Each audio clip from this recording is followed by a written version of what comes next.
आई भैया बड़ा लोग के कमेंट आयल के सोहर गीत आप लोग के सुनाई। बहुत लोग कल भैया के सोहर गीत गा दे ताई एक के बड़ी प्यारा था सोहर गीत।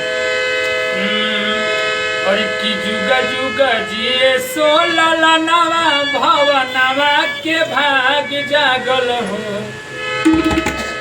और जुगा जुगा जिए सोला नवा भवनवा के भाग जागल हो। लाला ना लाल होई है फुलवा के दीपक मनवा में आस लागल हो। लाला ना लाल होई है फुलवा के दीपक मनवा में आस लागल हो। जुगा जुगा जिए सोला नवा भवनवा के भाग जागल हो। जुगा जुगा जिए सोला नवा भवनवा के भाग जागल हो।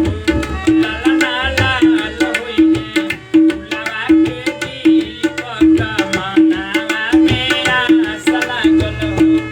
लाला ना लाल होई है फुलवा के दीपक मनवा में आस लागल हो।